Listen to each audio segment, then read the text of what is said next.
Olá, seja muito bem-vinda, seja muito bem-vindo ao nosso bate-papo com a vereadora de Beruri, vereadora Elis Regina, que está aqui mais uma vez para contar um pouco da sua experiência na política, sua experiência como mulher na política, sua experiência como membro de uma família e que tem muito a compartilhar com você que acompanha o trabalho dela. Vereadora, muito bacana ter esse bate-papo com alguém que tem uma experiência, uma estrada de vivência como professora, como mulher na política e que se propõe a falar do seu município, mas também falar daquilo que é a base da nossa vida em sociedade, que é a família. E eu queria que a gente começasse conversando sobre isso. Para você, vereadora, qual é o papel fundamental da família hoje na sociedade brasileira? Eu posso resumir em uma só palavra. É fundamental, porque a família é a base que forma a sociedade, né? Sem a família, nós não teríamos uma referência como cidadãos, como cidadã, como pessoa, né? Como sonhadores, idealizadores. É a base de tudo é a família. Uma pessoa sem família, eu posso dizer para você que não tem referência, não tem como prosseguir no sonho, porque como viver sem uma família? Quem é alguém sem família? Muito bacana, vereadora. E a gente tem, especialmente no interior, eu queria saber se em Beruri é assim, né? Eu sou de Tefé, de uma cidade também no interior do Amazonas, e lá a gente tem uma população de idosos muito grande nas famílias, e eles têm um papel central em manter as tradições, em trazer as pessoas para as tradições. Qual é o papel do idoso? Como é que a família precisa olhar para esse idoso hoje? Eu acredito que a família ela tem que olhar para esse idoso como a raiz, né? Respeitando, ouvindo, principalmente considerando as experiências, porque é alguém que tem uma estrada vivenciada e que com certeza vai ter boas orientações a passar para a família, não como alguém como um peso. Né? Alguém que vai trazer, porque é doente, tem alguma comorbidade, não está contribuindo mais para a família, muitas vezes é deixado de lado. Mas não é assim que eles querem se sentir. Eles são extremamente importantes para a família, para os netos, para os bisnetos, ouvir como foi para o meu avô, para o meu bisavô chegar a essa idade, com esse vigor, qual foi a alimentação dele, como foi o dia a dia dele, o que ele fez, né? Quais eram as atividades física que ele tinha, porque ele tem uma história para contar. Ele tem para dizer assim, foi isso que eu fiz para vocês estarem aí hoje. Se não fosse o meu empenho, a minha luta, não existia nem os bisnetos, nem os tataranetos, não é verdade? Com certeza, a própria história do município, ela é muito ligada à história dessas pessoas que construíram aquilo que a gente conhece hoje na nossa contemporaneidade, para que o município seja conhecido economicamente por aquilo que ele é, né? Como um polo de agricultura, como um polo de mineração, como um polo de comércio. As pessoas que nos precederam tiveram muito trabalho para isso e são os idosos que carregam essa força de ter construído o município até onde a gente chegou, na verdade? Sim, e nós vemos assim muitos idosos, principalmente falando de Beruri, que são pessoas que ainda estão na ativa, que gostam de dançar, eles gostam de conversar, de jogar um dominó, mas às vezes por conta da dificuldade de locomoção, eles ficam sozinhos. E aí é a hora que a família entra, poxa, eu vou buscar ali o compadre do papai ou da mamãe, a comadre, para ter uma conversa, fazerem um bolo juntas, conversarem, porque eles estão ali vivos, né? E eles são a identidade da família. É essa palavra que eu digo. O idoso, ele é a identidade da família, ele representa ali, porque a história dele está contada. E aí ele espera isso dos membros da sua família. Há muitas famílias desvirtuadas, exatamente pela falta de ouvir esses idosos, de prestar mais atenção. Se nós tivéssemos a juventude mais ouvinte, nós teríamos uma juventude mais saudável ainda. Sem dúvida alguma. Nesse contexto familiar, a gente tem também a presença de pessoas com deficiência. né?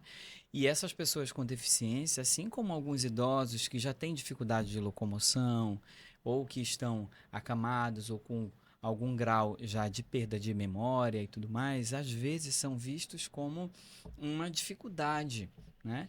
O que que a senhora diria para famílias que têm pessoas com deficiência e que aprendem todos os dias a conviver com as diferenças, a valorizar essas diferenças, e entendem o que é inclusão na prática com essas pessoas? Como que a gente pode ajudar as famílias de Beruri que têm pessoas com deficiência a conviver melhor com seus familiares e fazer com que essa pessoa também tenha uma vida ativa? É desafiador falar desse assunto da pessoa com deficiência, porque até mesmo os estudiosos, cientistas, eles, até a nomenclatura já vem se ao longo mudando, né? Primeiro era uma pessoa portadora de deficiência, como se a pessoa carregasse uma deficiência e depois deixasse, então era um portador. E aí vem, isso aí só é um exemplo de tantos outros. E a pessoa é especial. A pessoa não tem como ser, é a pessoa especial. O deficiente era tratado como uma pessoa especial. E as famílias elas foram também acompanhando essa evolução, né?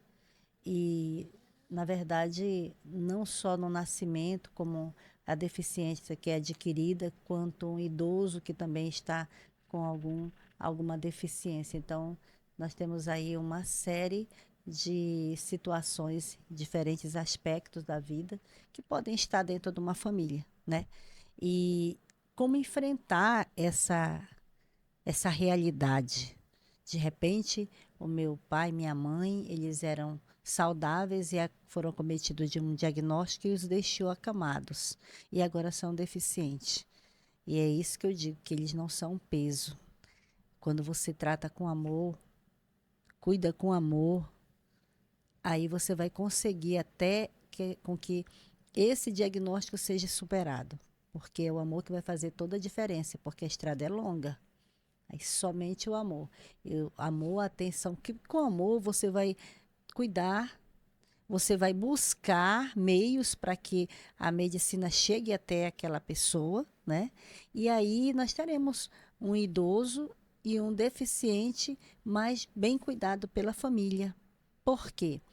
Às vezes a família tem uma dificuldade, por exemplo, eles mesmos têm o medo de que essa pessoa, já estou falando da pessoa com deficiência agora, que ou de nascimento ou adquirida, que ela vá para a sociedade e ela sofra algum tipo de bullying, e ela sofra algum tipo de decepção, aí super protege. Aí o sonho desse deficiente, que às vezes não é mental, é físico, vai para onde? É paralisado, estagnado pelos cuidados excessivos.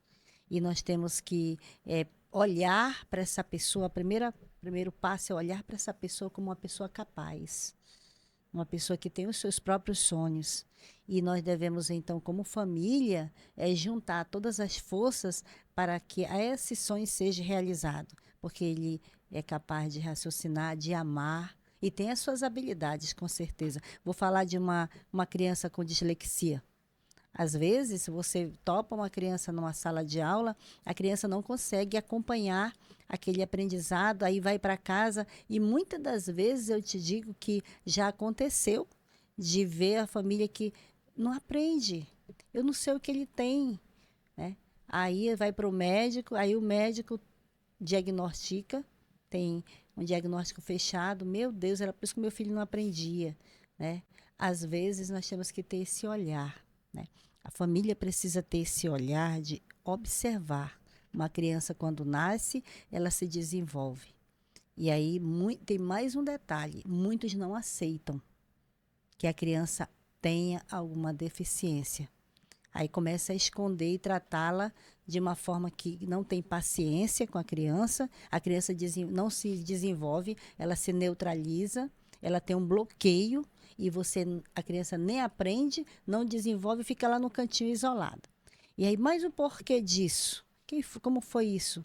Aí foi a falta de cuidado da família com essa criança. com esse jovem, esse adolescente, que pode estar hoje aí no isolamento de uma casa, de um quarto, exatamente vivendo, existindo, mas não está vivendo. Essa é a verdade. Então, esse amor, a partir do nascimento, a partir de uma deficiência adquirida, ele é essencial para que essa pessoa que está com a deficiência, ela consiga seguir o seu caminho e vai buscando os recursos, os meios.